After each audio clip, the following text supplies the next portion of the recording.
In this video, we will briefly look at the old societal structures that once existed and compare them to our modern societal structures. In particular, we will be looking at employment and who people traditionally worked for. Granted, this varied across history, but we will be taking a look at the employees of the medieval Catholic European system, so mainly feudalism, and we will be comparing that to our modern system. So the main employers of Catholic Europe were the nobility and the Catholic abbeys. The main employers of our modern age are corporations. We will compare what working for modern day corporations is like compared to what working for a noble or for an abbey was like. In medieval Catholic Europe, the vast majority of people fell into roughly two categories. The first section of medieval people were self-employed. Some examples include yeomen, and for those of you who don't know, yeomen were farmers who owned their own land as opposed to renting it from a lord. And the other sections of self-employed people include people such as blacksmiths, bakers, millers, leather workers, innkeepers, and so on. The second section of medieval people were serfs who rented out and farmed land belonging to usually a Catholic abbey or to a noble of some kind. These serfs are typically the people we think of when we picture the dirty, poor people working for rich, wealthy nobles in the medieval times. Okay, so there were some exceptions, of course. Many people did not fall into these two categories. So, for example, you might have sailors who worked for shipping companies or were in the military or something like that. Okay, now in our modern day and age, almost everyone gets a job working as an employee for a corporation. Okay, so which of these two systems generally is best? Again, we don't necessarily have to say that one system was perfect, there were no flaws with it whatsoever. We don't even have to say that one system was the clear winner per se, but it is beneficial to examine the pros and cons of both systems. So it seems that we have to examine the three categories: being self-employed in medieval times, working as a serf in medieval times, or being an employee in a corporation. Okay, so generally speaking, it would appear that self-employment is the best option here compared with being a serf in feudalism or an employee working for a corporation. Working for a corporation in our modern times is generally horrible because you don't have much control over your finances. Now, what this means is no matter how much money you make, at any point, the corporation you work for can basically cut off your life support, so to speak. So a lot of people complain about work because they find it tedious or whatnot, and they blame all this tedious work they have to go through on corporations. So that's really not the best reason to be upset with the corporations, because work is always going to be somewhat tedious and painful. There is no perfectly pain-free way of earning a living where you never have to go through any struggles whatsoever. That's just non-existent. The real issue with corporations is that you are dependent on the corporations for your livelihood, and that means that the corporations have a massive amount of control over you. So we have been conditioned by school, society, our parents, and everyone we know to believe that working for a corporation isn't a problem, but it kind of is. Okay, so now the problem with feudalism is that the people under feudalism still deal with this same issue. The nobles own the land that the serfs work on, so the serfs are at the mercy of the noble. Nobles and oligarchs are somewhat similar in this regard. For these reasons, it would seem that the self-employment model is best. Okay, so now there is a caveat with what most of us believe modern self-employment to be. Many people in America now claim that we would all be far better off if we quit working for corporations and started raking in millions by starting our own businesses instead. I think I touched on this briefly in the Why America is Not Free video. So while this idea is understandable, it's not very realistic. Most people, at least in our modern times, do not have the knowledge nor the money to go create their own corporations. You can't just walk up to somebody and say, hey, go quit your job and start a business instead. They'll look at you and go, how am I supposed to go start my own business? What am I supposed to do? They either just don't have the money to make something like an airline for themselves. They can't go buy an airplane to start up an airline, or they don't have the knowledge to start their own business. So most people also don't mention the stress or the work hours that come from running a large cell-phone business either. Now, on the other hand, the difference between what we think of now when we think of being self-employed and what being self-employed meant in medieval times is that being employed in our modern times is often equated to starting a small business and hiring on employees, taking on dozens of workers, working really long hours, trying to rake in millions, etc., and trying to please your customers, go the extra miles to please your customers. Being self-employed in the Middle Ages meant Oftentimes, you were just a farmer and you had a small, a small little farm, and you just grew enough food or whatever on that farm to support yourself and your family, and that was pretty much it. You weren't trying to rake in millions. You weren't trying to promote your brand. You just had a small little farm and you were trying to run that farm. Same thing with being a tradesman. Usually you weren't trying, such as a blacksmith, for example, the local blacksmith wasn't trying to invent the new hot product or brand it out or sell it to giant corporations all over whatever country he lived in.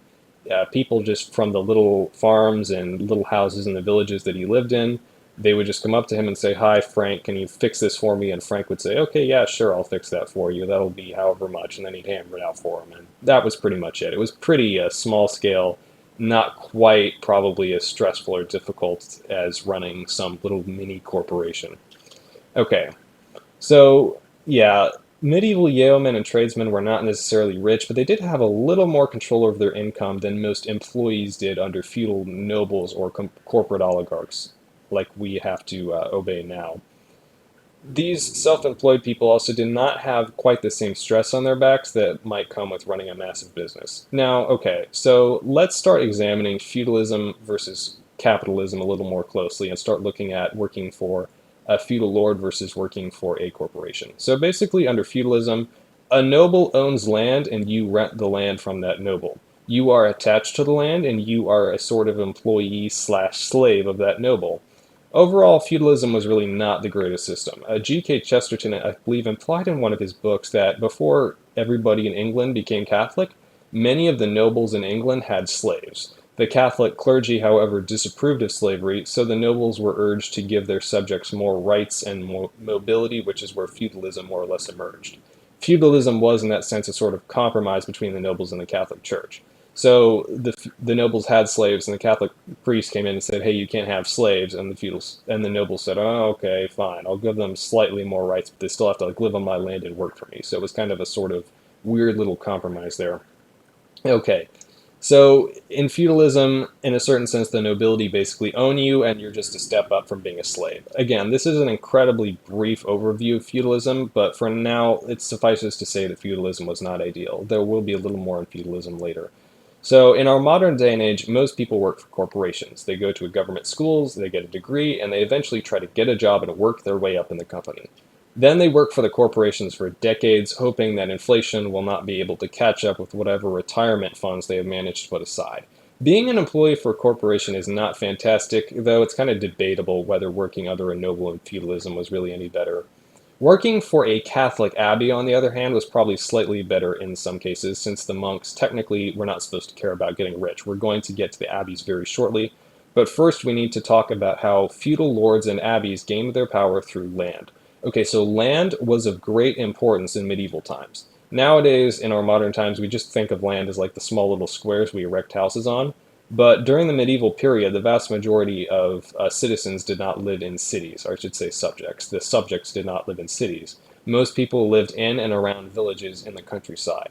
So land was the most valuable commodity pretty much in existence. People needed to eat food, and the food came from the land. Most people either owned their own land and grew their own food from their own land, or they rented land from a landlord and they grew their own food on that land that they rented. Okay, so the modern concept of just going up to a grocery store and paying like little pennies for food, that was completely non-existent back then. You had to often make your own food. The idea that you would just buy food that somebody else made or prepared for you was a little strange.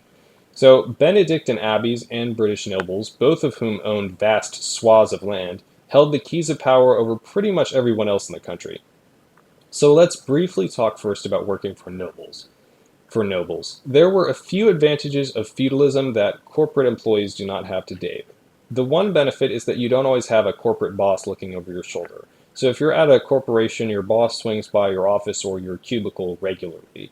A noble basically just rented out the land, and the noble often didn't really care that much about your day-to-day life as long as your rent was getting paid. You were also allowed to work alongside your wife and children on the land. So, for example, the wife and the girls would work in the home, and the men and the boys worked out in the fields. So, by and by, the family was together all day. So, have you ever heard, oh, you spend more time with your coworkers at your work than you ever do with your family? That's not a problem in medieval Europe. And That's a severely underrated point. I think in our modern times, we've really kind of forgotten the importance of keeping the family together. Keeping the family together is a value that really has just been kind of forgotten. In our modern times, the dad goes off to work, maybe the mom goes off to work or she stays home, and then the kids are sent off to school, and the families are almost never together.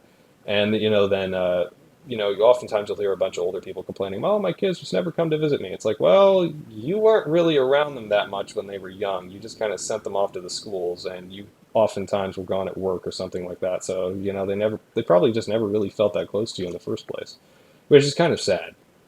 Okay, so there were also some perks with the vacation days also under feudalism. Okay, so for example, since Catholicism was the law of the land in most feudal systems, any Sundays and feast days of saints were vacation days. That meant that each serf technically could not be forced to work about 150 days of the year, such as Thanksgiving, New Year's, etc. Plus they got 10 vacation days. So that adds up to roughly about 123 days off per year. So the serfs had, let's, so Oh wait, no, sorry. So the serfs had 150 days off, whereas we in our modern times generally get about yeah, we only get about 123 days off. So the serfs technically have an extra 30 days a year because we have 150, or they had 150, we have 123. So yeah, they did have one extra month off. Now, with that being said, many of the serfs were running farms, and it's kind of debatable whether they could just leave all of the aspects of farm life alone on the feast days. So cows, for example, still need to be milked regardless of what feast day it is. Still, the extra vacation time does sound pretty nice. Many Europeans apparently get somewhere in the range of 25 vacation days per year, depending on their years of experience. And keep in mind, these 25 days are work days, not the weekends. This means that the Europeans technically get about 6 weeks off of work per year. Some of them do. Imagine telling an American corporate executive that his employees should have 6 weeks off per year for themselves. That executive would probably have a heart attack right then and there from hearing that news. Okay, so with that being said, if you were born onto a noble's land under feudalism, there were really not that many paths for you to get out from underneath that noble's control. In our modern day and age with corporations, if we don't like the corporation we work for, theoretically we should be able to quit and job hop. Now that can change depending on how solid the job market is at the moment. It might be difficult to get another job, but we're not necessarily bound and stuck to that corporation forever. And if you worked under a noble in a system with feudalism, you were stuck with that noble. You really could not get out from under them. So if you worked, say, for example, in southern England and your noble or your boss was getting too greedy and he was demanding excessive rent, it wasn't exactly as if you could just log onto the internet and apply for a job in Scotland. If you were born into one section of the country, chances are you were probably stuck in that one section of the country for life. You just didn't have any options to get out. Now let's examine working for a Catholic abbey. The abbeys were similar to the nobles in the fact that they owned vast swaths of land and they let the people rent their land. There was a joking saying that every 3 miles in medieval Europe you will come across an abbey. So that's not entirely true, but it's not entirely false either. Today we might happen to know of one Catholic monastery way off in the middle of nowhere, and maybe it has a couple of dozen monks at the most. Medieval Europe was peppered with monasteries and abbeys with all different kinds of Catholic orders. Monks swore a vow of poverty, which meant the monks theoretically did not care about gathering wealth for themselves. The monks also swore a vow of chastity, meaning that they never had a wife nor children to gather money for. The monks also believed in detachment from things of this world, not caring about material things so that they could focus on growing holy. In other words, as long as their basic needs were met, most monks really just didn't care that much, if at all, about money or material goods. The abbeys often took whatever extra income they received and often reinvested it into the community in some way or tried to find some way to give back. So, for example, many Catholic monasteries often doubled as hospitals, schools, charities, etc. This is why it's such a big deal when Henry VIII decided that he wanted the lands and the wealth of the abbeys for himself, and he confiscated them. By taking the monks' land, Henry VIII not only deposed his subjects of selfless landlords who didn't care about their own personal gain in many cases, but Henry VIII also indirectly destroyed many of the non-profit charities, hospitals, and schools that the abbeys functioned as. Monasteries theoretically cared more about helping people than they did about increasing their own wealth and power. In this sense, they were the exact opposite of corporations. With that being said, so much wealth and power, with having accumulated so much wealth and power over the years, Some monasteries did in fact grow corrupt. That's why there are stories of the real Robin Hood robbing corrupt monks from St. Mary's Abbey. Watch my video about the real Robin Hood for more on that.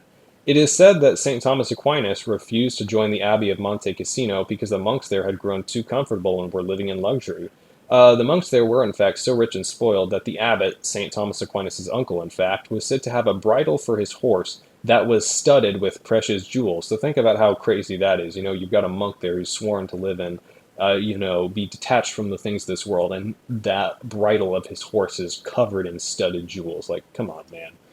Okay, so wealthy monks were also part of the reason that the Protestant Revolution was so successful. So having monasteries own everything is not always a perfect system either. So does this mean that having corporations run the world is the best system? Okay, well, monks are supposed to be unattached to things of this world, so the monks can focus on attaining holiness. Can it be said that oligarchs and corporations in general despise things of this world as the monks do? Of course not. Oligarchs and corporations will try to fleece their own employees and the general public at pretty much any chance they get to increase their profit margins.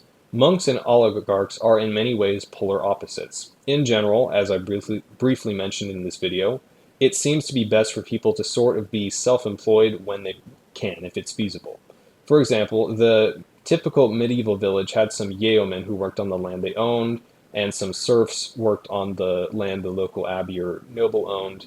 And so then there were the self-employed tradesmen who serviced the serfs and the yeomen. Ideally, it would probably be best to eliminate the serf class entirely and make all of the former serfs yeomen instead who own their own small plots of land. The noble then could act as a sort of governor over the area, but without the vast amounts of land or control that feudalism gave the nobles. It would also probably be best to institute a sort of semi-constitutional system so that people in the very local areas, such as towns, could still elect their own leaders. At least for the town. So say the town mayor could be elected or so on and so forth.